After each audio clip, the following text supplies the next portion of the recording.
Hi, this is Ms. Rivera. This is a time-lapse tutorial for an oil pastel drawing slash painting.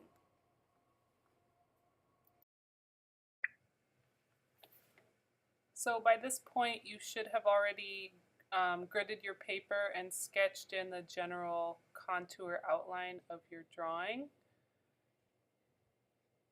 It's really light, and right now I'm taping the edges of my border, so when I add the oil paint it doesn't get into the nice clean border that I created. That's going to add a nice framing effect to your work. As you go along in the video, you'll see that I add in more pencil just to add in the details that maybe I overlooked or that I need to serve as a guideline for my color, like where to put certain colors and where to blend and all of that. So even if you already penciled in an outline, you still may need to add more as you go along.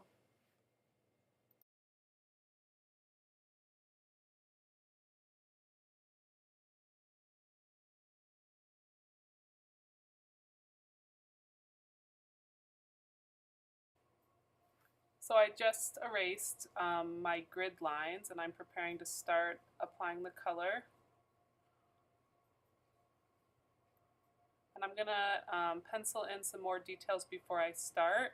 Like I mentioned, you might have to go in and make some more guides for yourself. Just always try to keep it very, very light. That's really important. It's not going to get in the way of your color that way. So I'm applying the darkest spots of the photograph first, besides the background. And in the photograph you can see that there's a hand holding flowers. I'm going to just omit the hand, even though I'm trying to do it pretty realistically from the photograph. The hands don't really add anything to the little part of the photograph that I cut out, so I'm just going to leave it out.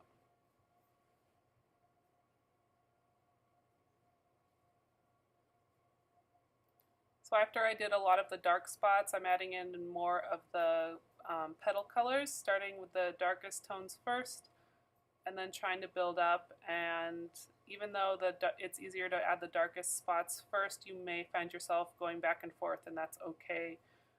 You just need to get familiar with how to use the oil pastels. If you use white in combination with your colors, that's going to be a natural blending tool. So you may find that you need to use less oil in those parts. Remember, you're using the baby oil with the Q-tip or the paintbrush just to smooth out where necessary. You don't have to go all over. It's sort of your choice where the blending is going to look best.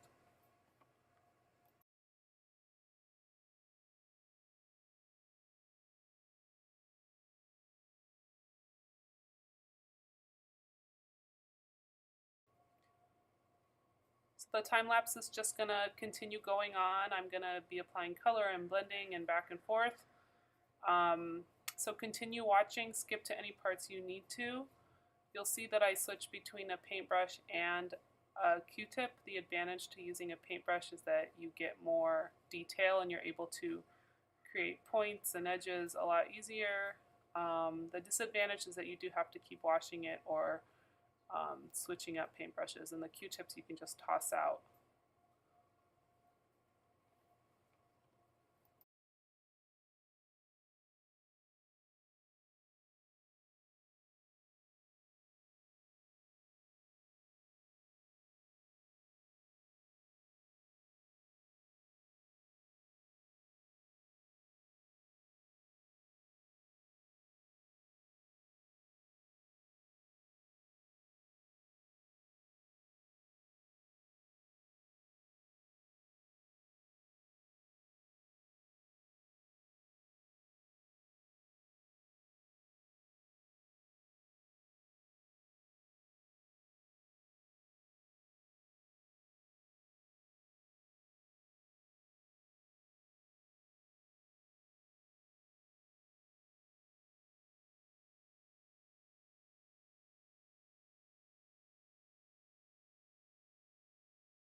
So I'm finishing up my work right here, just adding a few final touches. And after I'm done, I get to do my favorite part, which is take off the masking tape. And you want to do that really carefully, probably a little more carefully than I'm doing here. I sort of rushed it on the top and it sort of tore the paper, you see, and I just kind of patched it up with a little clear glue. Just be really careful, and if you have a perforation at the edge, try not to get it dirty. You probably want to wash your hands before this step.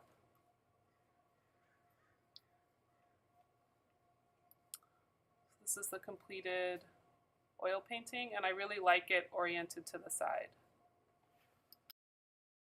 Thanks for watching, and I hope this was helpful.